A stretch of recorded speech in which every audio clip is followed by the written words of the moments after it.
Assalamualaikum warahmatullahi wabarakatuh. Alhamdulillah kita masih dipertemukan kembali di channel ngaji kontroversi bersama Konco Ngaji. Sobat ngaji kontroversi yang dirahmati Allah, mari kita senantiasa bersyukur kepada Allah Subhanahu wa taala yang masih memberikan kesempatan nikmat sehat kepada kita, dan Allah ridho dipergunakan sehat kita untuk mengkaji ayat Allah dan sunnah-sunnah Nabiullah Muhammad SAW. Itulah salah satu cara bersyukur kita, yaitu dengan menggunakan usia kita dan waktu kita di jalan Allah atau fisabilillah. Baiklah sobat ngaji kontroversi bersama Konco Ngaji dirahmati Allah, mari kita buka pertanyaan, kita baca bersama pertanyaan dari sobat ngaji kontroversi berikut ini. Assalamualaikum warahmatullahi wabarakatuh. Mohon dijelaskan bagaimana kita harus bersikap untuk setiap kali lebaran itu di tempat kami ada pesta petasan. Bahkan pesta petasannya di depan masjid, mulai dari ketika takbir sehabis maghrib sampai dengan sholat id, kemudian dilanjut lagi setelah sholat id. Bahkan saking banyaknya petasan yang dipestakan itu sampai-sampai depan masjid itu seperti lautan kertas, tidak tampak jalannya, tidak tampak aspal dan konbloknya, tetapi yang ada adalah kertas yang berserakan terhambur ditiup kendaraan yang lewat ke sana kemari, dan yang jelas suaranya itu yang membuat jantungnya kita akan berdebar-debar. Kan semua tidak semuanya sehat, ada yang sakit, ada yang punya anak kecil dan lain sebagainya, dan ini cukup mengganggu bagi kita. Bagaimana tindakan kita dan sikap kita supaya kita sama-sama muslim bisa berbuat yang ahsan, yang bersikap yang positif, yang sesuai dengan perintah Allah, di mana kita sehabis melaksanakan puasa. Masa sehabis puasa kok sikapnya seperti itu? Bukankah puasa itu menahan hawa nafsu?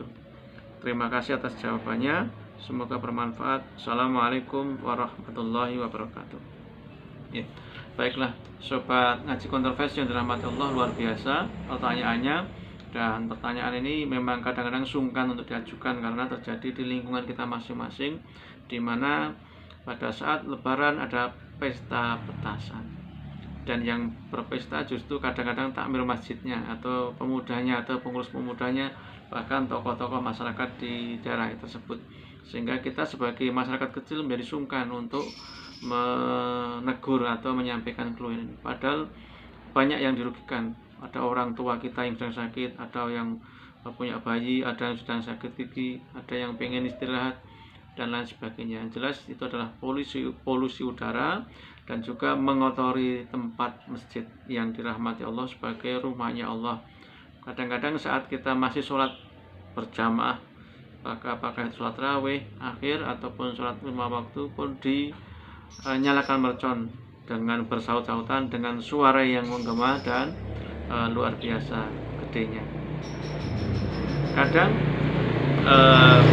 juga tidak tepat di waktu-waktu yang sangat mengganggu. Saat kita istirahat malam masih ada suara petasan yang menggelegar. Dan fenomena yang terakhir, petasan itu sekarang diganti dengan petasan dari bekas kaleng susu dengan bahan karbit. Dan kemarin baru saja ada yang jatuh korban sampai seluruh kulit badannya terkelupas karena terbakar dari ledakan karbit. Bahkan yang lebih mengerikan lagi, jari kanannya itu semuanya hancur, tangannya, padahal masih anak-anak yang masa depannya bagaimana? Hanya senang sesaat tetapi merugikan diri sendiri dan juga orang lain. Nah, itulah yang disebut dengan kezaliman. Bukankah kita, sobat ngaji kontroversi yang dirahmati Allah, bukankah kita selama sebulan penuh telah dididik, telah diuji, minta disuruh untuk berpuasa dalam rangka agar kita menjadi takwa, sebagaimana firman Allah dalam surat Al-Baqarah surat kedua ayat 183, a'udzubillahi minasyaitonirrajim, ya ayyuhalladzina amanu kutiba alaikumusyamu kama kutiba alal ladzina min qablikum la'alakum tattaqun.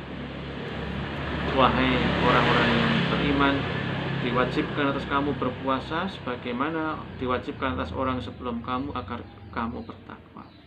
Takwa itu bagaimana? Yaitu mengikuti semua perintah Allah semaksimalnya dengan ikhlas, hanya mengharap ridha Allah, bukan karena sungkan, bukan juga karena tekanan. Yang kedua, menjauhi segala larangan Allah mastata'tum semaksimalnya.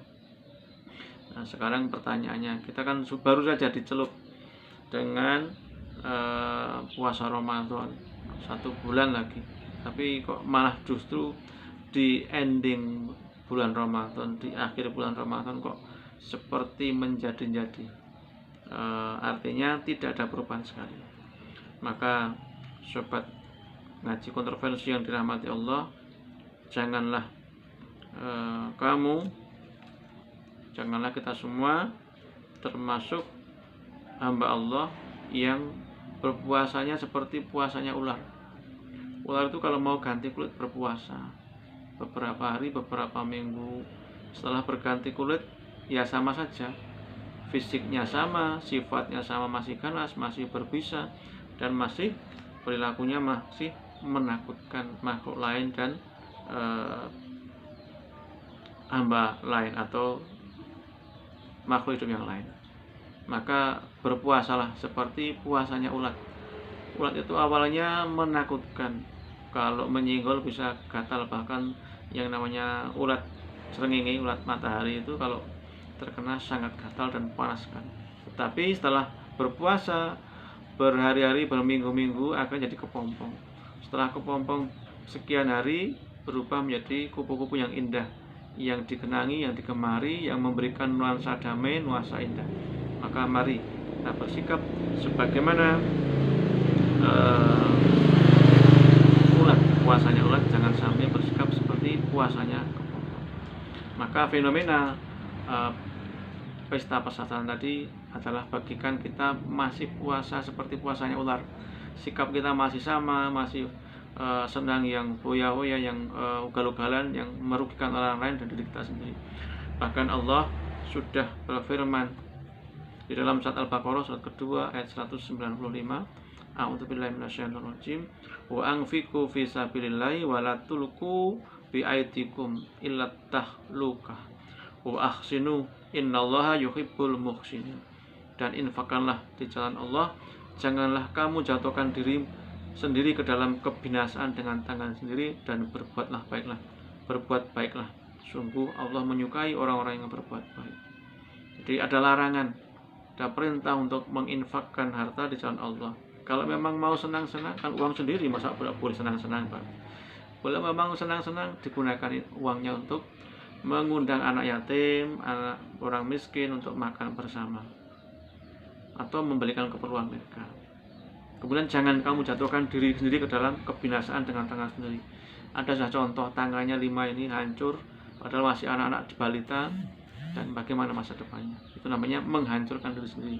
Atau kamu dengan petasan, pesta pesantren itu membuat bising, membuat gaduh, membuat orang lain terkejut, itu namanya polusi udara. Kemudian kotoran kertasnya membuat kotoran di mana-mana berserakan, membuat orang yang lewat pun takut. Kemudian dengan suara petasan itu, kemudian kertas bekas petasannya menjadi masalah lagi, sampah di mana-mana. Yang tadinya bersih, indah, nuansa lebaran, justru banyak sampah berserakan karena bekas dari petasan. Itu namanya menjatuhkan diri sendiri ke dalam kebinasaan dengan tangan sendiri. Kemudian, bukankah uangnya uang saya sendiri, saya buat petasannya, buat petasan sendiri, kok tidak diperbolehkan? Allah Subhanahu wa taala berfirman bahwa sesungguhnya rizki yang kamu berikan kepadamu adalah milik Allah. Sebagaimana Allah telah berfirman di dalam surat Al-Zukhruf surat ke-43 ayat 85. Mohon maaf, surat ke-Asy-Syura surat ke-42 ayatnya 19. A'udzubillahi minasyaitonir rajim. Allahu latifum bi ibadihi yarzuqu may yasha wa huwal qawiyul aziz. Allah Maha lembut terhadap hamba-hambanya. Dia memberi rezeki kepada siapa yang Dia kehendaki, dan Dia Maha Kuat, Maha Perkasa. Jadi kalau kita beranggapan rezeki itu milik kita atas usaha kita, salah besar. Karena rezeki itu yang memberi adalah Allah. Jadi kita tidak memiliki rezeki, karena rezeki itu adalah milik Allah dan diberikan kepada hamba-hambanya untuk digunakan semaksimalnya dalam rangka menghambakan diri kepada Allah agar taat kepada perintah Allah dan menjauhi segala larangannya. Maka solusinya adalah jangan mendekati orang-orang yang menyalakan petasan, kemudian sampaikan dengan hikmah bahwa petasan itu membahayakan diri sendiri dan orang lain dan banyak ruginya, banyak mudaratnya. Itu namanya menginfakkan rezeki bukan di jalan Allah, tetapi menginfakkan rezekinya untuk memusnahkan atau membunuh diri sendiri dengan tangan sendiri, membinasakan diri sendiri dengan tangan sendiri. Maka itu dilarang oleh Allah Subhanahu wa taala. Kemudian rezeki itu semuanya milik Allah, sebagaimana yang Allah telah firmankan di dalam surat Az-Zukhruf surat ke-43 ayatnya 85. A'udzubillahi minasyaitonir rajim. Fatabarokalladzi lahu mulkus samawati wal ardi wa ma bainahuma wa indahu ilmus sa'ah wa ilaihi turja'un. Maha suci Allah yang memiliki kerajaan langit dan bumi dan apa yang ada di antara keduanya. Di sisinya lah ilmu hari kiamat dan hanya kepadanya kamu dikembalikan. Dari langit, bumi dan apa yang ada di antaranya, termasuk kita semua, harta kita, jiwa kita, rumah kita, motor kita dan rezeki kita adalah milik Allah yang diberikan kepada hamba-hambanya agar kita semakin takwa.